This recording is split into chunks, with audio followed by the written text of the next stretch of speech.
देवर्षि नारद वेदव्यास को बताते हैं कि महात्माओं के चले जाने के बाद पूर्व की भांति वे अपनी मां के साथ अकेले रह गए थे। उनकी माता का उन पर अगाध स्नेह था, किंतु एक रात जब उनकी माता गाय धोने जा रही थी, तब काल रूपी सर्प के डसने से उनकी मृत्यु हो गई। बालक नारद ने इसे भगवान की इच्छा माना, क्योंकि अब वे सांसारिक बंधनों से पूरी तरह मुक्त होकर केवल परमात्मा के मार्ग पर चलने के लिए स्वतंत्र थे।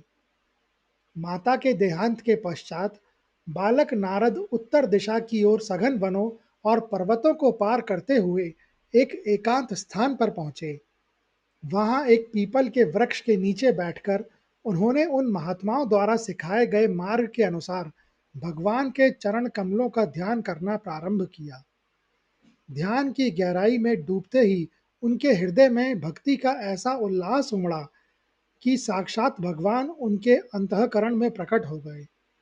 उस दिव्य छवि के दर्शन मात्र से नारद का रोम रोम पुलकित हो उठा और वे परमानंद के महासागर में निमग्न हो गए।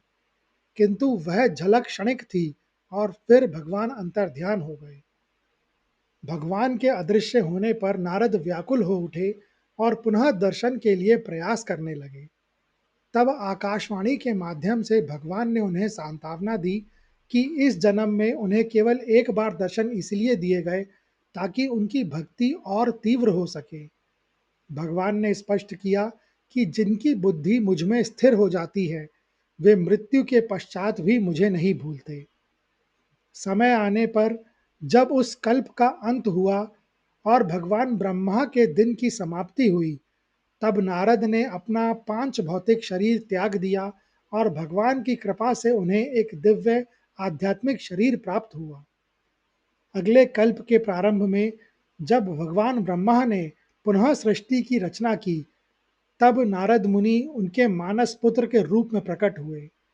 अब उनके पास भगवान की दी हुई महती वीणा थी, जिस पर वे निरंतर हरि गुणगान करते हुए तीनों लोकों में विचरण करते थे।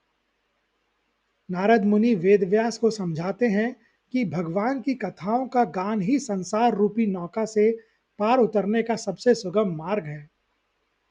इस कथा को सुनकर वेद व्यास के मन का सारा संशय और शोक दूर हो गया और वे भागवत की रचना के लिए पूर्णतः तैयार हो गए।